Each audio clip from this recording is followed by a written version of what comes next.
तो जिस भवन के बाहर बैठे वहां भवन की अंदर एक गृहिणी वो निकल करके बाहर आई और उसने जैसे ही सदन कसाई को देखा उसका मन आ गया उन्हीं के ऊपर। शाम का समय सदन कसाई को लोभ देने लगी और उसने इशारा करके कहा कि भीतर आ जाओ।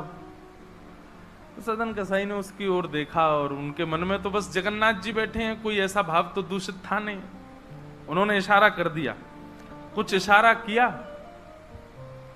और उस इशारे को उस कन्या ने, उस महिला ने ऐसा समझा कि मानो ये कहना चाह रहे हैं कि तुम भीतर जाके पहले अपने पति का वध करो, तब मैं रहूंगा तुम्हारे साथ। विषय हावी हो गया उस माता के, भीतर जाके उसने अपने पति का वध कर दिया, मार दिया।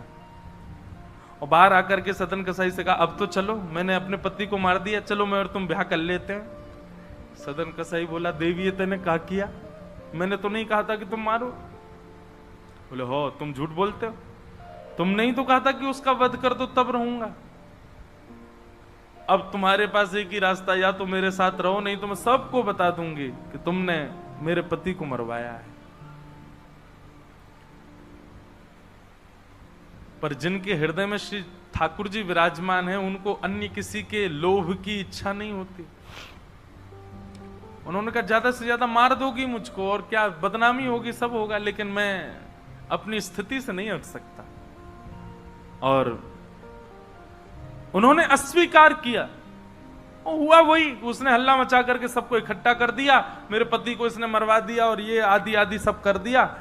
सदन कसाई को बंदी बना करके राजा के सामने प्रकट कर दिया। राजा के यहां उसको प्रस्तुत कर दिया, बंदी बना दिया। और बंदी बना करके कहा कि आप स्वीकार करते हैं कि आपने ये अपराध किया है इनके पति को मारने का? सदन कसाई कुछ नहीं बोला। बोले, क्योंकि पक्ष तो पूरा उन्हीं की तरफ जाने वाला, मैं कितना भी मना करूं, मैं सफाई क्या दूंगा, मैं कैसे प्रस्तुत करूंगा, मैं विवाद कैसे करूंगा? वैष्णव का स्वरूप होता विवाद में नहीं पड़ता। वो चुपचाप खड़े रहे, बस मुस्कुराते रहे। बोले, अब सत्य तो ठाकुर जी जानते हैं, मैं अब आपको कैसे बताऊं कि मैंने नहीं किया। मैं कहूं कि मैंने नहीं किया तो मेरे पास कोई प्रमाण नहीं है ना देने का कि मैंने नहीं किया। और प्रमाण देने के लिए, इकट्ठा करने के लिए, इतने प्रपंच में पढ़ने के लिए मैं नहीं निकला हूं। मैं तो जगन्नाथ जी से मिलने के लिए। आपको जो दंड देना है, बस मृत्यु दंड मत देना, बाकी जो दंड देना है दे दो, मुझे जगन्नाथ जी का दर्शन करना है। राजा ने